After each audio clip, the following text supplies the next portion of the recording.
Dentro desse contexto, muitas vezes nós vivemos numa teologia da glória uma palavra de esperança falsa. Uma palavra de esperança que não é verdadeira, apesar de ser tida como verdadeira. Declarações ditas como teológicas, declarações e mensagens e palavras com vários artifícios aqui que justamente descrevem algum tipo de poder, mas que na realidade contrapõem a realidade. Promessas vazias que constantemente contrapõem a realidade que muitos de nós estamos vivendo. Declarações que se fazem em nome de Deus, que vai contra a realidade daquilo que nós estamos vivendo. Eu vou chegar para a Linda e dizer assim, Linda é minha esposa, tá bom? Está com problema de saúde, vai dizer, você já está curada, meu amor. Eu decretei isso, não tem mal algum com você. Mas o diagnóstico não mostra isso. Mas a vivência, a dor é existente. Onde declarações vazias simplesmente são proferidas que não demonstram a realidade. Alguns anos atrás eu assisti uma live de uma moça casada, eu esqueci o nome dela, casada com o Baruch. Rebeca, né? Dando um testemunho do quanto era sofrido para ela diante das suas tentativas de engravidar, de ouvir promessas e mais promessas e mais promessas e mais promessas, declarações de que ela ficaria grávida. E como entristecia profundamente o seu coração esse tipo de coisa. Ela entendia que havia, por parte de algumas dessas pessoas, um cuidado, um carinho, sem dúvida, uma demonstração de amor, mas aquilo era algo que não era aquilo que ela vivia, não era a sua realidade. E isso a machucava mais do que essas palavras tidas às vezes como esperança. Porque essa não é a realidade de alguém que, por exemplo, não pode ter um filho. Não é a realidade de alguém que, por exemplo, terminou o seu casamento muitas vezes. Não é essa a realidade de alguém que foi diagnosticado com uma doença que que tem um tratamento difícil, muito doloroso e muito difícil. O irmão Cláudio deu um testemunho aqui na vigília e falou assim, eu senti dor. A dor é real. Certo? A dor dói, ele falou. A dor dói. Se você é que nem o Cláudio, que nem eu não gosto de sentir dor. Até minha pressão sobe. Vai lá para 18/10, quando eu estou com dor. Porque a dor dói. A realidade disso é algo que muitas vezes confronta essas declarações tidas como teológica, e dando aqui uma esperança. E aqui, irmãos, na teologia da glória, justamente vai trazer um contexto desse tipo de coisa, onde coisas grandiosas precisam sempre estar em evidências, em palavras que simplesmente parece que vão mascarar a nossa realidade e que não vão. Pastor, mas o senhor não é um homem de fé? Sou um homem de fé. Às vezes não. Às vezes eu tenho que brigar com Deus com a minha fé. Às vezes eu peco com a minha fé. Mas, irmãos, Deus vem com a minha fraca fé e faz tantas coisas e diz, olha o que eu sei, olha o que eu faço, mesmo você muitas vezes duvidando, mesmo você não crendo. Dentro disso, em Jeremias capítulo 6, versículos de 13 a 15, Israel estava vivendo um contexto que estava prestes a se cumprir uma realidade proferida pelo próprio Deus por meio dos profetas. Alguns anos, profetas se levantaram em Israel e disseram assim para Israel, vocês estão afastados dos caminhos do Senhor, Deus trará juízo, Deus trará a vocês um povo que levará vocês para o cativeiro, se vocês se desviaram dos meus caminhos. E chegou o momento. Chegou o momento agora, num período histórico, em que a Babilônia está às portas de Israel. E Jeremias foi um desses deportados, inclusive pela Babilônia. Jeremias viu tudo aquilo que há anos estava sendo prometido, ele viveu, ele foi um profeta em meio a essa queda de Jerusalém, a essa queda de Israel, e sendo levado inclusive para o cativeiro. Depois ele não vai para a Babilônia, mas dizem alguns comentários que ele vai para o Egito, algumas coisas assim, mas ele vive esse período. Ele vive esse período e Deus manda ele se levantar e dizer assim, vai pregar ao povo. Vai falar ao povo que esta será a situação. E se você olhar para o livro de Jeremias, dentro de uma perspectiva de teologia da glória e por aí, quase que você fica deprimido. Porque o próprio Jeremias vai dizer assim, o Senhor me levantou só para proferir desgraça. Estou transliterando, estou usando minhas palavras aqui. Mas o Senhor me levantou apenas para proferir maldição. O Senhor me levanta apenas para falar coisas ruins para o povo. Esse é o ministério de Jeremias. O ministério de Jeremias, inclusive, é levantado por Deus, já determinado por Deus que ele fracassaria. Você vai pregar, você vai se levantar, você vai falar com o povo, mas eles não vão te ouvir. Eles não te ouvirão. A propósito, você vai exortá-los ao arrependimento, mas os meus decretos de juízo já foram estabelecidos. Eles serão levados ao cativeiro. Ué, se ele já vai ser levado, para que eu vou falar, hein, Deus? Poxa, o senhor quer me queimar? O senhor quer que eu seja cancelado na internet? É isso? Se já está determinado isso? A situação é tão difícil para Jeremias que depois ele escreve qual outro livro? Coitado, e é tido como profeta chorão, inclusive. E aí você olha para aquilo e fala, poxa, mas que ministério. E ele começa, claro que eu trazendo dentro de... Começa não, já tem outros textos aqui que ele faz isso, mas, por exemplo, uma das exortações é essa relacionada aos próprios... Essa exortação é relacionada aos próprios sacerdotes. Ele diz assim, porque desde o menor deles até o maior, cada um se dá a ganância. E tanto o profeta como o sacerdote usam de falsidade. Curam superficialmente a ferida do meu povo, dizendo, paz, paz, quando não há paz. Será que ficaram envergonhados porque cometeram abominação? Não, eles não ficaram envergonhados. Eles nem sabem o que é envergonhar-se, portanto, cairão com os que caem, quando os castigar, tropeçarão, diz o Senhor. Não só isso, mas, por exemplo, em Jeremias 8, 9 a 11, ele repete a exortação aqui. Os sábios serão envergonhados, aterrorizados e presos. Eis que rejeitam a palavra do Senhor. Que sabedoria é essa que eles têm? Portanto, darei as mulheres deles aos outros homens, e os seus campos, e a novos possuidores. Porque desde o menor deles até o maior, cada um está entregue à ganância. E tanto o profeta como o sacerdote usam de falsidade. Curam superficialmente a ferida da filha do meu povo, dizendo paz, paz, quando não há paz. E aqui nós vemos uma denúncia contra esses líderes religiosos, profetas, sacerdotes, que proclamavam a paz de maneira falsa e davam um conforto frágil, que não trazia nenhum conforto. Eles não providenciaram aqui uma verdadeira cura às feridas espirituais, aos problemas espirituais da nação. Eles não clamaram dizendo assim, olha, nós estamos em pecado, nós merecemos esse castigo, nós nos desviamos dos caminhos do Senhor, virá sobre nós um juízo. Oremos agora para que Deus tenha misericórdia. Eles não fizeram como o povo de Nínive quando Jonas pregou. Quando Jonas chega em Nínive, prega, para surpresa de Jonas, aquele povo se arrepende. E olha que a pregação de Jonas vai dizer assim, vocês serão destruídos, vocês serão destruídos, vocês serão destruídos, vocês são malditos, Deus cairá a maldição sobre... A mensagem não era uma mensagem legal. E o povo se arrepende. E esses profetas, esses líderes, trazendo essa mensagem, fiquem tranquilos, fiquem em paz.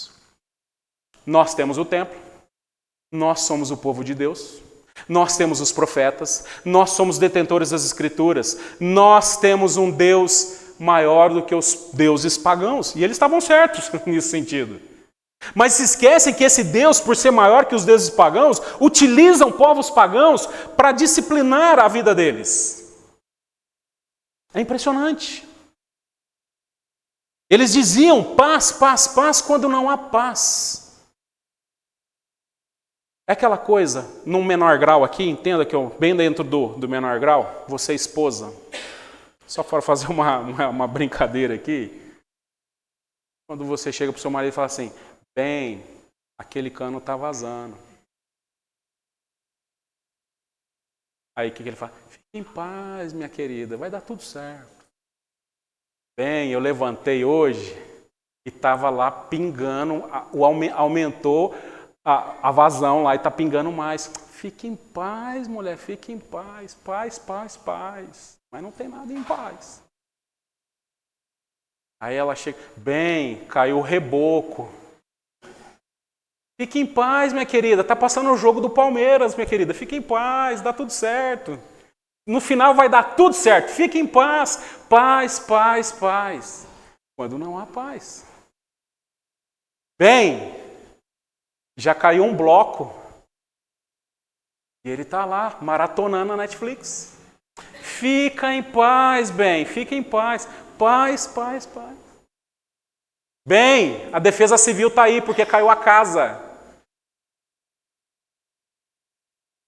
E aí você vai, paz, paz, paz, quando não há paz. Irmãos, essa não é a realidade. A realidade é que a parede está com infiltração. Vai cair. E Deus, na sua misericórdia e graça e amor, nos adverte sempre. Não é assim? Deus não vive nos advertindo com uma série de coisas. Deus vive nos advertindo e nós falamos assim para Deus, fica em paz, paz, paz. Estou em paz com Deus. Quer ver uma coisa? A gente vai tomar uma decisão, você fala assim, primeira coisa, eu estou em paz com Deus com essa minha decisão.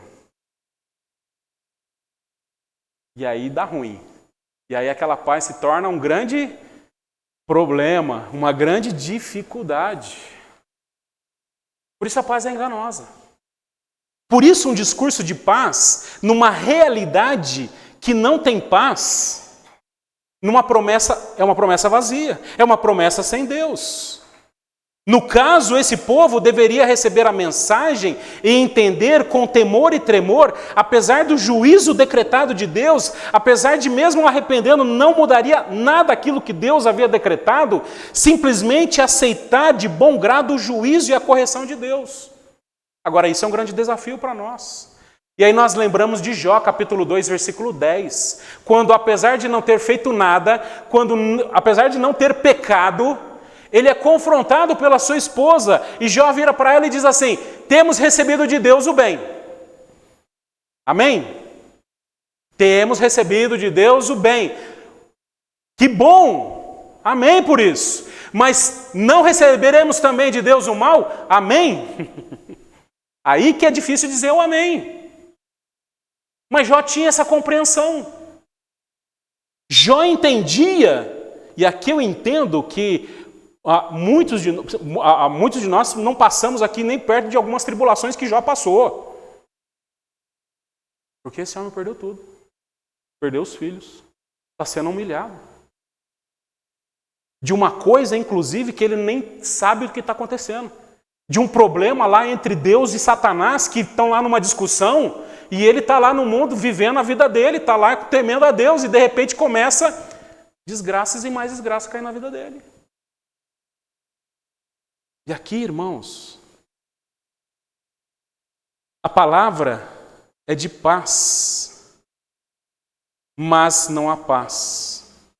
E sabe como a paz deveria acontecer aqui? Sabe como eles deveriam receber isso? É entender de bom grado, honestamente, verdadeiramente a palavra de repreensão.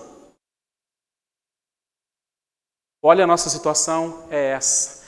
Vamos nos preparar, porque é essa realidade agora que vamos viver. E Deus, na sua misericórdia, que Ele tenha misericórdia de nós. E às vezes a vida da gente é assim. Às vezes Deus nos disciplina, Deus nos corrige, e precisamos receber de bom grado, vou repetir, de bom grado a disciplina de Deus. Às vezes nós não fazemos, a gente nem faz nada, mas recebemos tribulações e situações difíceis e que vamos receber de bom grado essas situações. Como? Dando risada, postando na internet, no Instagram, dizendo: olha como eu estou feliz porque eu estou sofrendo, olha que alegria que eu estou sendo disciplinado por Deus, bate mais Deus que eu gosto, é isso? Não! Com choro, temor a Deus, às vezes necessidade de arrependimento, às vezes mudança, mas numa confiança de que Deus está agora trabalhando também em nosso coração. Não apenas acreditando em narrativas de paz, quando não há paz. Onde agora narrativas, são criadas como se fosse verdade. E esse é o grande desafio nos nossos dias, porque a verdade não é mais verdade. E o mundo descobriu isso. E o mundo sabe aplicar muito bem isso. O que é verdade? Entre aspas, as narrativas. As narrativas. E aqui, isso se faz, inclusive, dentro de um contexto de teologia da glória, onde se explora o ânimo, a emoção, mesmo que isso seja uma mentira.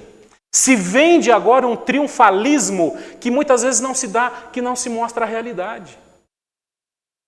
Vivemos hoje uma era da igreja que traz isso, e que não começou agora. Isso começou, por exemplo, nos movimentos iluministas do século passado, do final do século passado, onde os pensadores entendiam agora que o homem evoluído, o homem agora daria conta da sua própria vida.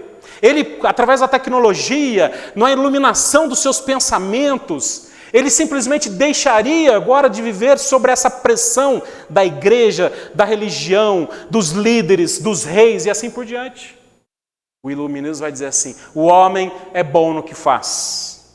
Ele entra na tecnologia, na indústria, ele é capaz de resolver os problemas da sociedade, e o iluminismo foi tomando conta, até que caiu por terra no século passado, nos primeiros anos, quando veio a Primeira Guerra Mundial. E o desastre que a Primeira Guerra Mundial causou neste mundo. Não, mas nós vamos melhorar, passou a Primeira Guerra, vai melhorar. Anos depois vem o quê? A Segunda Guerra Mundial. Aí você fala assim: não, agora vai melhorar. Acabou a Segunda Guerra Mundial. Na década de 50, vem mais uma guerra entre a Coreia do Norte e a Coreia do Sul, e os Estados Unidos entram na guerra. Acabou a Guerra da Coreia. Não, agora vai resolver o problema. Entra na Guerra Fria. E agora, Guerra do Vietnã. Não, agora resolveu, agora está tudo certo, mas daqui a pouco entra agora uma guerra, entra a guerra entre outras regiões. Cuba, o problema dos mísseis em Cuba, da Angola, do Afeganistão, Irã e Iraque. Lembra aqui da guerra do Irã e Iraque? Não sei se for da época do Luiz Fernando, vai lembrar. Que medo! Que medo era, agora vão destruir o mundo com bombas nucleares e assim por diante. Alguns estudos descreveram, e o que dirá nesse século que nós entramos? Eu me lembro que agora, no ano 2000, vai ter o problema agora que os computadores vão parar. Lembra disso? Bug do milênio, era isso, né? Bug do milênio. Todo mundo desesperado. Mas agora vai resolver, anos 2000, agora a informática vai resolver todos os nossos problemas, agora nós vamos ficar... Não, começa o século com mais uma guerra. E guerra, e guerra, guerra. Mais uma começou ontem. Mais uma. E aí nós ficamos apreensivos. Ficamos temerosos. E aí chega um pastor e diz assim para você: se preocupa não, irmãos, paz, paz, paz. Quando não há paz. Quando nós estamos vivendo guerras e mais guerras neste mundo. E aí você fala assim: não, mas eu estou no Brasil, não vai chegar. Você acha que não vai chegar? Por exemplo, Já fecharam o estreito do Irã lá e já está a perspectiva de subir a gasolina a 20 reais. E agora, pastor, como é que eu faço? O ovo, você achou que estava caro? Vai dobrar. E aí, o que eu faço? Eu como ovo na minha dieta, pastor. Estou comendo ovo, estou fazendo uma dieta lá, estou comendo ovo, estou comendo... Né? Como é que vai fazer agora? Viu, Rafael? Como é que faz? E agora? E agora as empresas, a economia, o colapso de economia. Irmãos, e aí muitas vezes vão dizer assim, paz, paz, paz, não, mas estamos em paz. Vai ficar... Não dá, não estamos. Vivemos tempos difíceis. Não só isso, mas Jeremias, ainda no capítulo 20, diante dessa pregação, sabe o que acontece com ele? Ele é preso. Passur, filho do sacerdote Imer, que era superintendente da casa do Senhor, ouviu Jeremias profetizando essas coisas e por isso mandou que o profeta fosse açoitado e preso no tronco que ficava junto ao portão superior de Benjamim, na casa do Senhor. No dia seguinte, Passur mandou Jeremias, que Jeremias fosse tirado do tronco. Você está pregando isso, Jeremias? Nós estamos dizendo a paz, paz, paz, mas você está dizendo calamidade, calamidade, calamidade. Então você vai ser preso, você vai ser açoitado, você vai ser agora castigado. No hebraico, o nome Passur, ele significa aqui, é uma junção de algumas palavras hebraicas com uma influência egípcia. Horus, que significa livre, liberdade. Esse homem que manda prender tem como nome, a sua origem, liberdade. É interessante porque o nome desse homem designado, ele é um representante, ele é um diretor executivo ali do templo, ele não é o sumo sacerdote, mas ele é alguém que tinha ali alguns poderes e manda prender o profeta por não concordar naquilo que o profeta estava dizendo. Por confrontar a mensagem profética de Deus, que ia na contramão daquilo que eles achavam que o povo deveria ouvir. E ele vai dizer assim, vai ser preso o homem cujo nome significa liberdade, livre. Manda prender o profeta, açoitá-lo. E promove a prisão, o encarceramento. E sabe o que acontece? Nos versículos de 3 a 6, então Jeremias, quando é solto, diz assim, o Senhor mudou seu nome de Passur para Magor Misabibe. Pois assim diz o Senhor, eis que farei de você um terror para você mesmo e para todos os seus amigos, e eles serão mortos à espada pelos seus inimigos, e você verá isso. Entregarei todo o povo de Judá nas mãos do rei da Babilônia, e os levará presos à Babilônia, e os matará à espada, e também entregarei toda a riqueza dessa cidade, todo o fruto do seu trabalho e todas as suas coisas preciosas. Sim, entregarei todos os tesouros dos reis de Judá nas mãos dos seus inimigos, coisas preciosas, sim, entregarei todos os tesouros. E você, pastor, e todos os moradores da sua casa serão levados para o cativeiro. E você irá para a Babilônia, onde morrerá e será sepultado. E você e todos os seus amigos, aos quais você profetizou falsamente. Sabe você? Liberdade, livre. O seu nome agora será terror por todos os lados. Sabe por quê? Porque você será preso. E você viverá o terror da ira de Deus. Você viverá o terror do cativeiro. Você viverá o terror dessa censura que você faz. É interessante que o John MacArthur faz uma comparação aqui aquilo que ele faz de censura para a proclamação do profeta e descreve agora que ele será censurado em meio a isso, em meio a esse castigo trazido por Deus. Preso, trancafiado. E as suas palavras, o seu entorno será de terror por todos os lados. Você será privado de liberdade. A sua liberdade será tirada e você viverá essa censura de forma integral em sua vida. Você quer censurar a mensagem de juízo? Você quer censurar aquilo que Deus mandou falar? Esse será o seu destino. E aqui, irmãos, nós vemos esse problema. Essa grande situação em que agora esse homem pagará o preço de ensinar uma mensagem que não é de Deus. E aqui, por favor, em momentos de crise que nós vivemos, em momentos de angústias que nós vivemos, muitos falsos profetas se levantam com mensagens de uma falsa esperança, com promessas vazias. Com promessas que simplesmente não têm fundamento bíblico. Fique debaixo das minhas asas, porque eu sou o grande apóstolo de Deus e será protegido. É isso? Fique debaixo dessa proteção que eu crio para você. Mentira! São apenas pessoas, são falsos profetas, falsas pessoas que prometem paz quando não há paz. Mas aí você deve estar perguntando assim, poxa, pastor, então nem vale a pena amanhã levantar da cama, certo? Que mensagem pessimista. Poxa, pastor, fiquei desmotivado. Se você crê nesse tipo de mensagem, deve ficar mesmo. Mas nós não cremos nessa mensagem. Nós cremos naquele que promete uma paz verdadeira. Que foi profeta de verdade.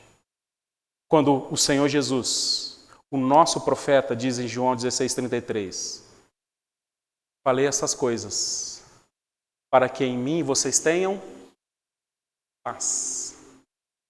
No mundo, vocês passam por aflições, mas tenham coragem, porque eu venci o mundo. Se você pegar o contexto de João 16, os discípulos estão muito tristes. Porque o Senhor Jesus vem com um papo esquisito naquele grande discurso do 14 ao 16. É um capítulo que ele vem com um discurso muito grande, falando que ele está indo embora, falando que ele vai morrer, falando que ele vai deixar os discípulos. E os discípulos começam simplesmente a definhar no seu humor, na sua afeição, no seu ânimo. Diante da palavra do Senhor Jesus. Mas aí o Senhor Jesus vem dizer assim, falei essas coisas para que vocês tenham paz. No mundo, vocês passam por aflições, mas tenham coragem, porque eu venci o mundo. E aqui, o Senhor Jesus está dizendo, tenham paz, porque o mundo vai ter aflição, o mundo vai ter dificuldade, o mundo vai ter luta, mas eu venci. E aqui, meus irmãos, uma coisa que a gente precisa lembrar, eu e você, crentes no Senhor Jesus, estamos do lado vencedor, não do lado perdedor. Você está do lado de Cristo Jesus que vence o mundo. Apesar do mundo derrotado, apesar dos noticiários, apesar daquilo que a gente vê no mundo, nós ainda estamos do lado daquele que vence e venceu. Deu para entender aqui em que lado você está? Se você não estiver do lado vencedor, que é Cristo Jesus, sem dúvida você vai se entregar a esse discurso de paz infundada. De paz que simplesmente vem e se vai num piscar de olhos. Mas aqui, em Cristo Jesus, é diferente. Porque esses homens passaram por aflições, lutas, dificuldades, foram mortos por causa do Senhor Jesus. Sofreram aflições de verdade, mas eles estavam do lado certo. Do lado que vitorioso. Do lado que venceu. Ainda em João 14, versículos de 1 a 2.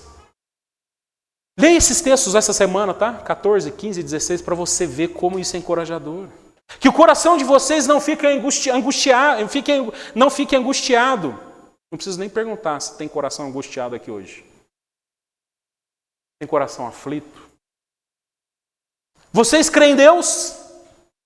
Creiam também em mim. Na casa do meu pai há muitas moradas. E se não fosse assim, eu já lhe teria dito que, pois, vou preparar lugar para vocês. E aqui o Senhor Jesus é impressionante, porque ele vai dizer assim, irmãos, meus filhos, meus discípulos, fica tranquilo. Fique em paz. Apesar das aflições, apesar das dificuldades, porque vocês vão para um lugar melhor do que esse. Estou preparando. E olha que quem está preparando não é nada mais, nada menos que o próprio Senhor Jesus. Está difícil o lugar que você está hoje? Está difícil o ambiente que você vive hoje? Está difícil esse mundo que nós estamos? E às vezes a gente pensa assim, Deus, volta logo, não é isso? Deus, eu não aguento mais esse mundo. Deus, olha, mas existe um lugar melhor do que esse que nós vivemos. E as pessoas estão angustiadas, tentando melhorar as coisas neste mundo, mas não conseguem. Por isso, não confie nas coisas deste mundo. Não confie nas promessas desse mundo, porque nosso lugar, a nossa morada, não pertence a este mundo. Deu para entender? Por isso, não fique angustiado. Ele ainda, no versículo 27, vai dizer assim: deixo com vocês o quê? A paz. A minha paz lhes dou. Não lhes dou a paz como o mundo dá. Que o coração de vocês não fique angustiado nem com medo. Agora, os irmãos percebam que aqui nós temos um profeta de Deus falando isso. Você crê nisso aqui? Crê nisso aqui? Claro que o Senhor Jesus não está dizendo, olha, vai ter paz, paz, paz, tudo vai ficar resolvido. Não, não fique, não vai. E os discípulos entendiam isso, mas ele está dizendo, eu dou a minha paz. E quando nós olhamos para Cristo Jesus, para ver o que ele passou, e momentos antes aqui, logo depois aqui ele vai ser preso, ele vai viver todo aquele tormento, toda a angústia, a paixão de Cristo ali, esse homem está em paz. Porque não é a paz do mundo, porque não é a paz que o mundo dá, mas é a paz que procede do próprio Deus. Tinha um cântico que nós cantávamos quando era jovem. Essa paz que eu sinto em minha alma. Não importa as circunstâncias, não, não, não. Não é isso? Paz que eu sinto em minha alma. Não é porque tudo me vai bem.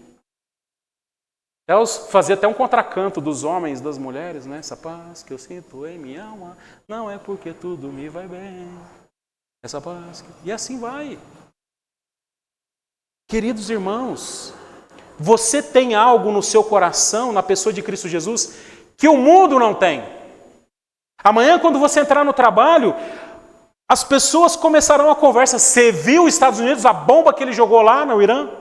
Meu Deus, você viu o governo, você viu que o negócio está apertando, você viu que está... E aí você nem começa com um bom dia alegre e feliz. Você abre o Instagram...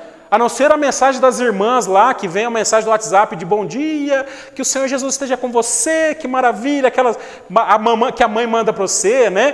Lá, meu filho, que você tenha um bom dia, graças a Deus, que não sei o quê. Se não for por isso, é desgraça e mais desgraça. Mas você não vive isso. Você vive a paz de Deus. Ou não? Ou não? Por último, esse aqui eu gosto desse texto. Que a moderação de vocês, Filipenses capítulo 4, versículos 5 a 7, que a moderação de vocês seja conhecida por todos. Perto está o Senhor. Não fiquem preocupados com coisa alguma. Não, mas eu estou preocupado com coisa alguma, mas estou preocupado amanhã, porque tem um boleto. Tem que entregar os relatórios, amanhã tem. Então, não fique preocupado com coisa alguma. Mas em tudo seja conhecida diante de Deus os pedidos de vocês pela oração, súplica e ação de graça. E a paz de Deus, que excede todo o entendimento. E essa aqui é a parte que eu mais gosto, porque é uma paz que o mundo não tem. É uma paz que nós não entendemos. É uma paz que toma conta do nosso coração com o tempo fechado, caindo o mundo em nossa cabeça. Mas nós continuamos em paz. Continuamos em paz. Não ignorando os fatos, não ignorando a dor, não achando que nós não estamos passando. Sim, ela é real. Muitas vezes passamos por isso chorando, com dores, com dificuldades, mas em paz com Deus. E isso é fantástico. E isso guardará o coração e a mente de vocês. Essa é a paz que nós confiamos. Essa é a paz quando esse profeta diz: paz, paz, paz. Em mim, não neste mundo. A paz de Deus que chega em um ambiente hostil e pessoas são transformadas. A paz de Deus que chega em momentos e situações e ambientes de briga, de discórdia e simplesmente toma conta isso e cessam as brigas. Esse dia eu estava conversando com a minha esposa, ela falou de um testemunho de uma amiga de trabalho dela, falou assim, nossa linda, quando você chega aqui na escola, parece que fica um ambiente tão gostoso, tão em paz. Depois que eu falei, manda ela lá em casa, no caderno. Não, porque ela é da paz. Olha, estava indo tão bem, né? Paz, paz, paz. Mas essa é a diferença que você causa. Ou você chega lá e os caras falam assim, chegou o briguento. Chegou o sangue nos olhos. Chegou o cara bravo aí. Chegou o nervoso. Chegou a mulher brava aí, a mulher nervosa. Chegou aí. Não. Ou nós chegamos num ambiente onde nós, através de Deus, e a gente nem percebe isso, Deus está promovendo a paz. Mas você tem que estar vivendo isso. Na escola, jovens, naquele ambiente hostil, no seu trabalho, no escritório, é muito complicado isso. Qual é o ambiente hostil que os irmãos passam todos os dias, o maior tempo do dia no seu trabalho? E aqui, irmãos, na sua presença temos paz. E aqui, nossa dinâmica, e aqui é o grande desafio, porque nós não vamos conseguir abandonar o mundo, certo? Nós não vamos conseguir mudar muito da realidade. Nós não vamos conseguir mudar as coisas deste mundo, mas estamos neste mundo para ser luz, sal, para justamente mostrar a paz. E essa paz incomoda corações conflituosos. Essa paz deixa pessoas inconformadas. Essa paz que nós temos em Deus deixa pessoas que simplesmente perderam a razão da sua vida, simplesmente com esperança, porque passam a desejar a paz que você tem em Cristo Jesus. As pessoas começam a perguntar, o que você tem? Como é que você lida com isso? Como é que você vive com isso? Porque eu não consigo. E aí, meu filho, ele levantou a bola e agora você chuta e fala de Jesus para ele e marca o gol. É isso. Porque é esse o nosso desafio. Deus simplesmente não vai nos tirar deste mundo, não vai mudar este mundo. E nós vamos observar que os momentos mais difíceis é que o Evangelho é pregado, que o Evangelho prospera. Nos momentos históricos, a igreja teve a sua relevância e crescimento nos momentos mais difíceis. Terminando aqui já, hoje eu estava, antes de vir para a igreja, assistindo um trecho de um podcast do Inteligência Humilhada, e o Saião estava lá. E eu fiquei surpreso porque eu vi o Saião lá fazendo um podcast. Mas há 2 semanas atrás ele estava hospitalizado com derrame. Para aqueles que não conhecem o pastor Saião, ele é um teólogo brasileiro de São Paulo, ele é um linguista, né, principalmente muito expert na questão do hebraico e tudo mais. Inclusive tive algumas aulas com ele no seminário. Um homem de Deus, impressionante. Mas ele tem lutado com a sua saúde, né? Depois que ele teve Covid, e tem sido muito difícil para ele. E ele disse que ele foi para o consultório na consulta, e antes da médica chamar, ele foi para o banheiro, e quando ele estava no banheiro, ele teve um derrame. E ele começou simplesmente a desfalecer, perder o movimento dos braços, perder a fala.